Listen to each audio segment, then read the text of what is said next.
सोचो, जिस बेटी को माँ बाप ने बचपन से प्यार से पाला, जिसकी हर खुशी के लिए उन्होंने अपनी जिंदगी लगा दी, अगर वही बेटी एक दिन अपने बॉयफ्रेंड के साथ मिलकर उनकी ही मौत की प्लानिंग करे तो बेंगलुरु में हुआ ये ट्रिपल मर्डर केस सिर्फ एक मर्डर स्टोरी नहीं है। इसके पीछे था एक लिव इन रिलेशनशिप, लगभग 30 लाख रुपए का लोन और घर के अंदर चल रहा है एक ऐसी विवाद जिसने 3 लोगों की जान ले ली। और सबसे हैरान कर देने वाली बात, मौत से पहले पिता ने पुलिस को सब कुछ बता दिया था। आखिर उस रात फ्लैट के अंदर ऐसा हुआ क्या था, चलिए आज के इस वीडियो में जानते हैं। तो नमस्कार दोस्तों, मेरा नाम है सुभजीत और मैं इसी तरह के कंटेंट मेरे इस यूट्यूब चैनल में डालता रहता हूँ, जैसे कि डार्क रियलिटी और ट्रू इंसिडेंट से जुड़ी वीडियो बनाता हूँ। अगर आप लोग इसी तरह के कंटेंट में दिलचस्प रखते हैं तो ज़रूर से मेरे चैनल को सब्सक्राइब करके रख सकते हैं, ताकि आगे भी ऐसे ही वीडियो आपको देखने को मिले। आज की कहानी ये कोई फिल्म की स्क्रिप्ट नहीं है, बल्कि बेंगलुरु से सामने आई एक ऐसे ट्रिपल मर्डर केस की है जिसे सुनकर पूरा देश हैरान रह गया। इस केस में आरोपी कोई बाहर का क्रिमिनल नहीं था, बल्कि घर की बड़ी बेटी और उसका लिव इन पार्टनर थे। तो वीडियो को एंड तक जरूर देखिएगा, क्योंकि इस कहानी का हर मोड़ पिछले मोड़ से भी ज़्यादा हैरान करने वाला है। ये कहानी शुरू होती है बेंगलुरु के सीगीहल्ली एरिया से। बाहर से देखने पर ये एक नॉर्मल मिडिल क्लास फैमिली लगती थी। परिवार में थे 55 साल के सोमासुंदर और उनकी पत्नी मुथुलक्ष्मी और बड़ी बेटी श्वेता और सिर्फ 20 साल की एक छोटी बेटी सुप्रिया। सब कुछ आम लोगों की तरह चल रहा था, लेकिन धीरे धीरे इस घर के दीवारों के अंदर टेंशन बढ़ने लगी। पुलिस के मुताबिक श्वेता कुछ महीनों से केनेथ नाम के एक लड़के के साथ लिव इन रिलेशनशिप में रह रही थी। ये रिश्ता उसके माँ बाप को बिल्कुल पसंद नहीं था। सिर्फ माँ बाप ही नहीं, उसकी छोटी बहन सुप्रिया भी इसके खिलाफ थे। सुप्रिया श्वेता को बार बार समझाती थी कि वो घर वापस आ जाए, लेकिन हर बार बात समझने की जगह बहस में बदल जाती और धीरे धीरे ये बहस रोज की आदत बन गई। लेकिन कहानी सिर्फ रिलेशनशिप तक सीमित नहीं थी। पुलिस इन्वेस्टिगेशन में एक और बड़ी बात सामने आई है। पुलिस के मुताबिक श्वेता ने लगभग 30 लाख रुपए का लोन लिया था। इस लोन को लेकर भी घर में अक्सर झगड़े होते थे। एक तरफ फैमिली चाहती थी कि श्वेता अपनी जिंदगी को एक सही डायरेक्शन दे, जबकि दूसरी तरफ श्वेता और उसके लिव इन पार्टनर केनेथ को लगने लगा था कि उनके जिंदगी की सबसे बड़ी दिक्कत उनका अपना ही परिवार है। और पुलिस को शक है कि यहीं से शुरू हुई एक खौफनाक प्लानिंग। पुलिस के मुताबिक सोमवार की रात 8:30 बजे श्वेता और केनेथ ने अपनी प्लानिंग को अंजाम देना शुरू कर दिया, लेकिन परिवार के सभी लोगों को एक साथ नहीं, बल्कि अलग अलग बहाने से फ्लैट पर बुलाया गया। सबसे पहले फ्लैट पहुंची उसकी माँ मुथुलक्ष्मी। उन्हें शायद बिल्कुल भी अंदाजा भी नहीं था जिस घर में वो जा रही है वही उनकी जिंदगी का आखिरी रात होने वाली है।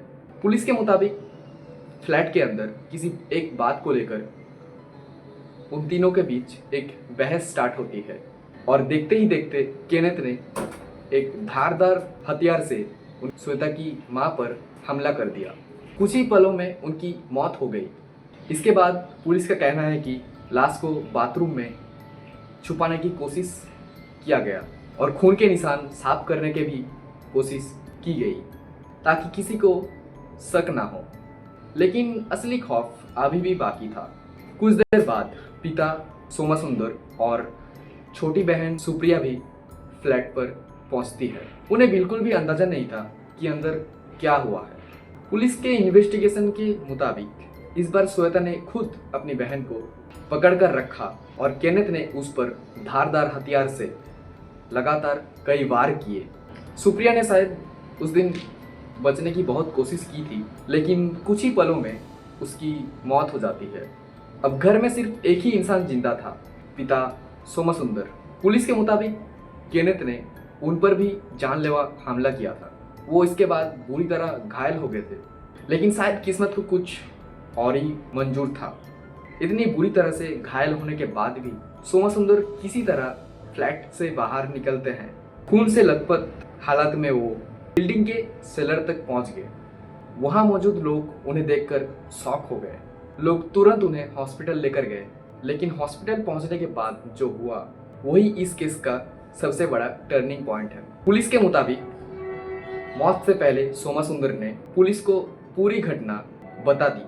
उन्होंने बताया कि उन पर कौन हमला किया है और उनके परिवार के साथ क्या हुआ। उनका ये डाइंग डिक्लेरेशन आज इस केस का सबसे बड़ा मजबूत एविडेंस माना जा रहा है। सिर्फ इतना ही नहीं, पुलिस को सीसीटीवी फुटेज भी मिला जहां पर सोमा सुंदर खून से लथपथ हालत में लोगों से मदद मांगते हुए नजर आए। ये फुटेज देखकर आसपास के लोग भी हैरान रह गए। इसके बाद पुलिस बिना कोई देरी किए श्वेता और केनेथ को गिरफ्तार कर लिया। फिलहाल दोनों से पूछताछ जारी है। पुलिस ये जानने की कोशिश कर रही है क्या ये मर्डर सिर्फ लिव इन रिलेशनशिप को लेकर हुए विवाद की वजह से हुआ या फिर 30 लाख रुपए के लोन और फाइनेंशियल प्रेशर ने भी इस क्राइम में बड़ी भूमिका निभाई है। पुलिस ये भी इन्वेस्टिगेशन कर रही है कि कहीं इस प्लानिंग में किसी तीसरे व्यक्ति का हाथ तो नहीं था। फिलहाल इन्वेस्टिगेशन जारी है और जैसे जैसे नए फैक्ट्स सामने आएंगे पुलिस उसके हिसाब से आगे कार्रवाई करेगी। एक बेटी जिसे माँ बाप ने इतने प्यार से बड़ा किया, आज वही बेटी मर्डर केस में मेन एक्यूज्ड है। अगर पुलिस की थ्योरी सही निकली तो ये सिर्फ एक मर्डर नहीं बल्कि भरोसे, रिश्ते और इंसानियत का भी कत्ल है। आपको क्या लगता है, क्या इस हत्याकांड की असली वजह लिव इन रिलेशनशिप थी या फिर 30 लाख रुपए का लोन और फाइनेंशियल प्रेशर? अपनी राय कमेंट सेक्शन में जरूर से बताइएगा। वीडियो पसंद आई तो लाइक करना ना भूलें और अगर ऐसे ही कंटेंट आगे भी पाना चाहते हैं तो मेरे चैनल को जरूर से सब्सक्राइब करके रखिएगा। मैं इसी तरह का वीडियो अपने चैनल में डालता रहता हूँ। मैं मिलूँगा आपसे एक अगले न्यू वीडियो में एक और रियल क्राइम स्टोरी के साथ। तब तक के लिए अपना ख्याल रखिएगा। जय हिंद।